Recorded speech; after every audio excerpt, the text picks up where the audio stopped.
I guess the internet fans are so surprised that these cuts are happening at the way they are, and guys are asking for their release finally. Well, yeah, talent are finally getting frustrating, and they're realizing, not fans, I'm sorry, talent is finally getting, fans are too getting frustrated, but we're not talking about them right now. Is definitely getting frustrated with the way things are being handled backstage, and, they're just being, it's sad when you realize that no matter how hard you work, you have to be chosen. It's about being handpicked. And Ryback, he put out a statement a couple of weeks ago that made a lot of sense. No matter how hard, this is the only business. No matter how hard you work, it could achieve to nothing. Yeah, and that statement was all encompassing with that he was looking for fair pay. He was looking for maybe a better scale on how guys are treated when it comes to where their placement is on the card. But at the end of the day, still, we go back to the old Jesse the Body Ventura argument of there being no unions in wrestling. So, unfortunately, and I know you know a lot about it, playing the, quote, game is essential for a lot of talent. But I think the one that stands out the most is Cody Rhodes, who obviously we watched his progression from when he came up through the start and stop pushes, then the change in gimmick, and then wanting to go back to just being Cody Rhodes, and then just throwing his hands up and walking out of TV taping a couple weeks back. What do you think about a guy like Cody walking away with such a legacy and lineage that he's taken with him? Yeah, Cody, when I was there, he definitely played the game. His last couple of years, his last 2 years, I'm not sure what was going on backstage, but I could definitely tell by the way he was expressing himself in that release letter when he got released. His tweet that he put out, he was definitely going through some of the characteristics that a lot of talent go through when they get frustrated and they're contacting the writers. And I spoke about that in my last book, How to Play the Game. Is in one of the when it's time to start playing the game. One of the 10 ways to know is when you start talking to writers and they start ignoring you and dodging and avoiding you backstage, and that was happening to Cody. And I don't know how that happened to Cody, because Cody he holds some weight backstage. His father's Dusty Rhodes, and his brother's an agent, and also future Hall of Famer Goldust. So I don't know how the writers were avoiding him. I guess they got told by the higher ups. I don't know. We've heard a lot about writers, whether it's on air or off air, stories that would blow some of maybe the common fans' mind. The smart fans might know some of the tricks, some of the trades that have to go on back there when you are a writer and maybe you're not the most athletically inclined of an individual, and you're working in an environment where you're pretty much holding in the balance somebody's livelihood. But out of all those releases, which one surprised you the most? And maybe, I guess, if you didn't see it coming, we didn't see it coming, which one really stands out to you in that regard? Definitely Damian Sandow. He got himself over, and the response that he got from the WrestleMania, the Andre the Giant Battle Royal, I was like, wow, I haven't seen this guy in a while, and he's getting a great reaction from the crowd. They got to do something with him. I did not see that coming with the releases, and that goes to show that if you're not handpicked, it doesn't matter if you get a reaction or not. If you're loved by the fans, I think if you're not selected by the powers that be, or didn't play the game, you're not going to be used. Creative has nothing for you. I don't even think when they get released by the WWE and they say that creative had nothing for you, I 100% don't believe that. Because if Vince or someone from the office says they want to do something with this guy, the writers will come up with something for you. So I definitely believe it's beyond the writers and not having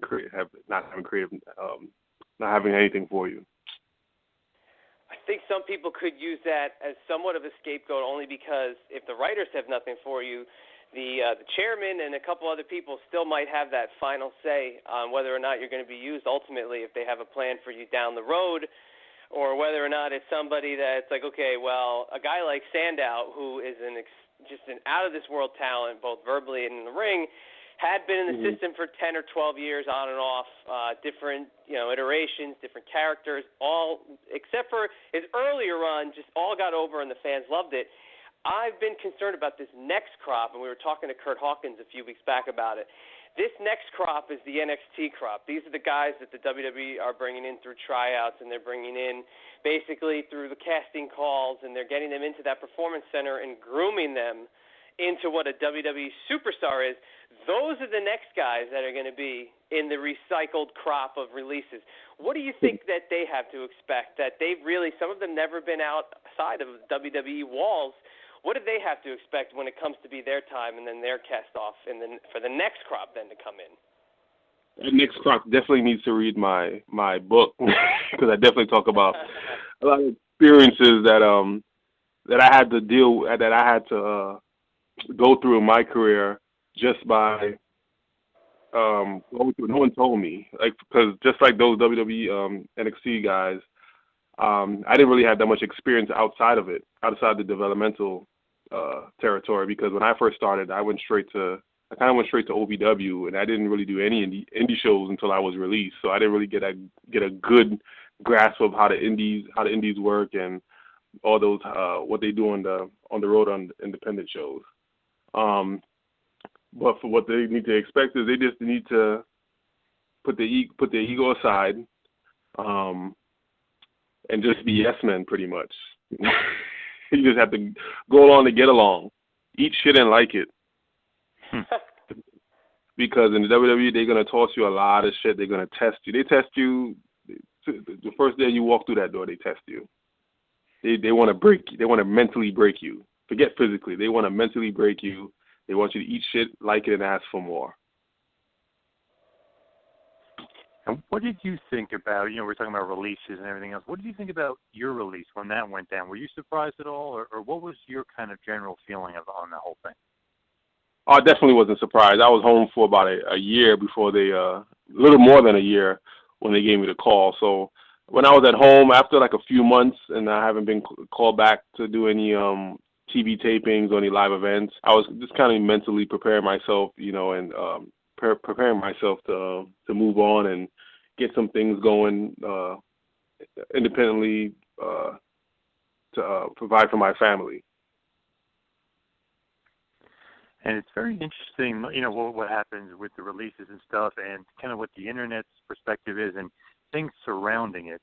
And I know Chad kind of mentioned it before a little bit, but when you got released, did you find that kind of funny beforehand, that people were kind of doing those countdown things and saying how long you've been there, and the WWE didn't realize you were still under contract? Do you find all that kind of stuff kind of funny? Oh, I found it humorous. I enjoyed some of the memes. I enjoyed a lot of the memes that fans were making. I favorited a whole bunch of them and saved them in my gallery. Some of the memes that were being made. When I got released, I also put out a humorous tweet, which why the response that I got, I had to name I had to title my book that. The tweet that I put out, I got over like 3,000 retweets and likes, was damn, why did I pick up my phone? That was the first thing that came to my mind when I picked up. After I hung up the phone call, and I was really surprised with the response I got, and then it was only right for me to title my book that. Yeah, very creative with some of the things that they were putting out there, and kind of funny. Did you have a feeling, kind of like what they were making the joke of, that like kind of forgot I'm under contract? Did you ever have like that weird kind of feeling?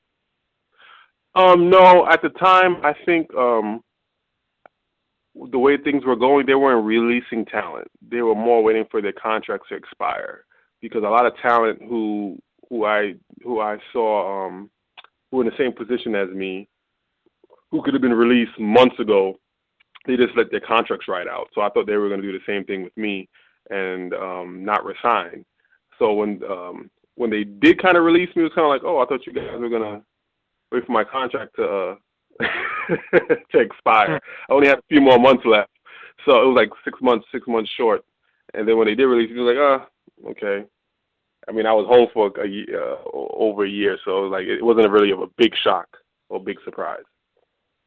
You were definitely an internet sensation or an internet phenomenon for a while there because it was so funny, all the websites and all the, people picking it up and putting several different things. So how did the process of the book come along? Did it just kind of come along very easily and very naturally to you? At first, I was kind of apprehensive of doing it. I was a little scared because the thought of putting a book out, I had no experience or knew anybody who really put a book out until I started doing some research and started reaching out.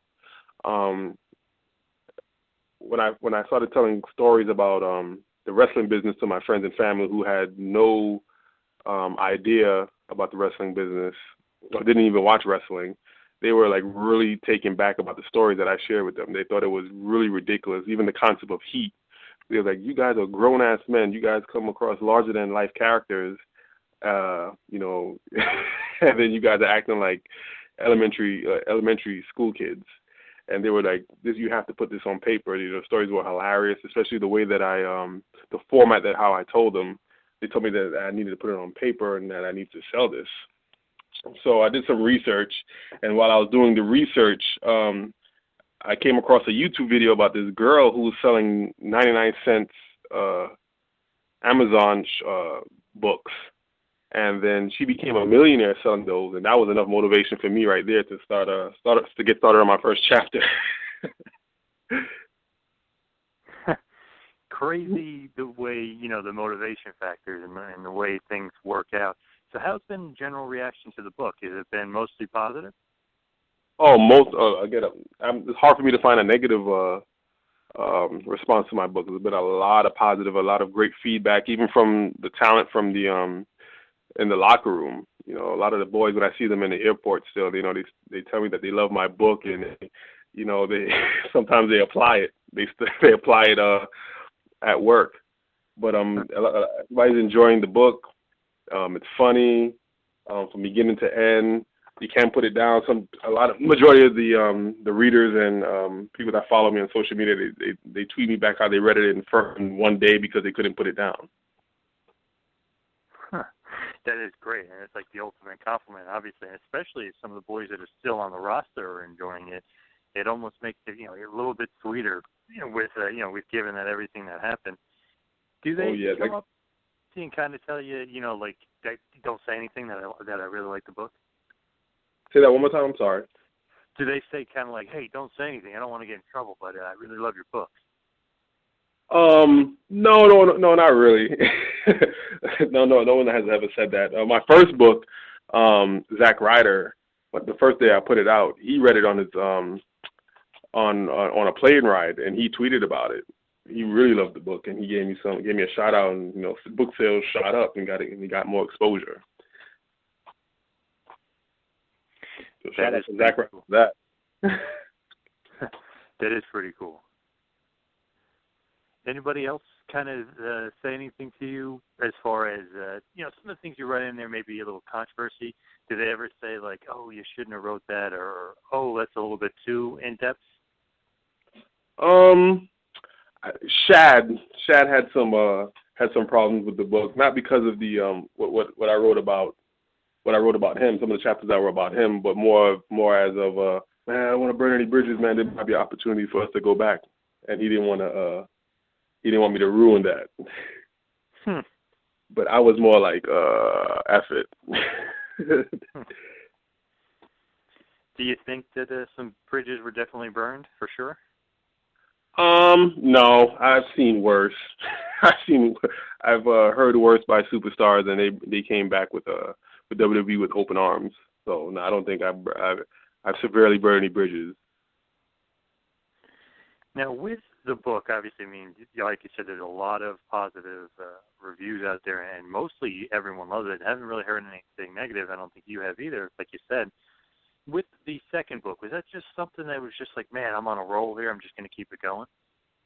No, some of those stories were stories that I wanted to put in the first book, but I was, again, apprehensive of putting it in there due to the getting, I was still afraid of a little of heat. I was still conditioned, still brainwashed. I was still under the system of getting heat. And then after a couple of months went by, even a year went by, I've been out of the system for a while, so the fear of heat wasn't so much ingrained into my brain. So the stories that I didn't put in the first book, I put in the second book.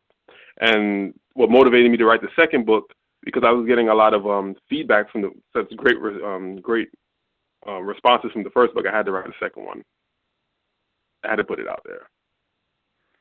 Which is great. Now, with the second book, which is funny, and you mentioned heat, what kind of heat have you gotten from the books, from the WWE? I haven't got any heat, not that I know of, from with the WWE. I do know that one particular superstar from my first book that came across Shad, that he thought I was talking about him, and Shad gave me a call while he was at the gym. He said, someone wants to speak to you. And he put this individual superstar on the phone. He said, "Hey man, I read your book," and I was kind of surprised. Like, you read my book, really? And he told me he thought a particular chapter was about him, and it could have been, but I didn't deny it or not. And he just wanted to make sure that we were cool and that I didn't take it the wrong way. Yeah, and see, it's so good when you write a book like that, and it's kind of been a little